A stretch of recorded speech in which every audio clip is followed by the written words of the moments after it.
How do we use minimally important difference? In the previous video, we introduced what minimally important difference, or MID, is and why we need it. However, for each patient-reported outcome measure, would a universal minimally important difference fit for all applications? That depends. This is because there are many factors that influence the minimally important difference estimations. Let's talk about them. The first factor is population. MID varies among different clinical groups and populations.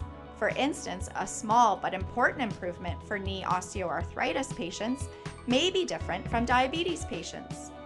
Furthermore, MID for knee osteoarthritis patients following total knee replacement surgery may also be different from those patients just taking medications.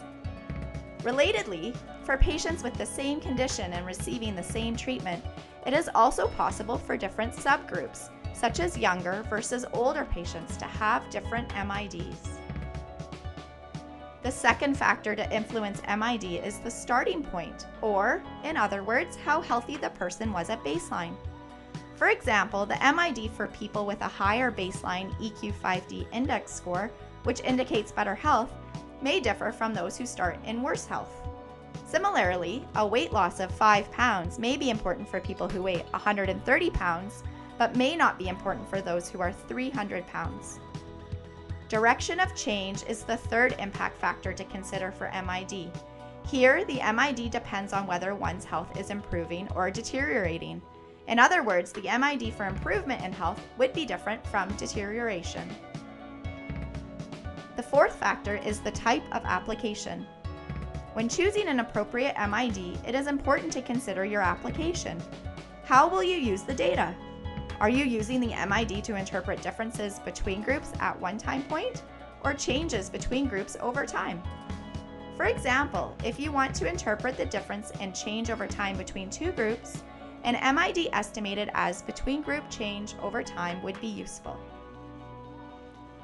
All of these factors are also influenced by the patient-reported outcome measure being used.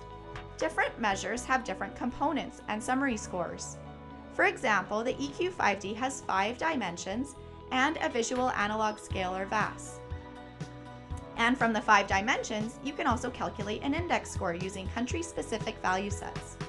The MID will be different for the VAS and the index score, and using different value sets will also result in different MIDs. In addition, for the 5 dimensions, the EQ-5D has 2 different versions, the 3-level and the 5-level. The MID will also be different for each one.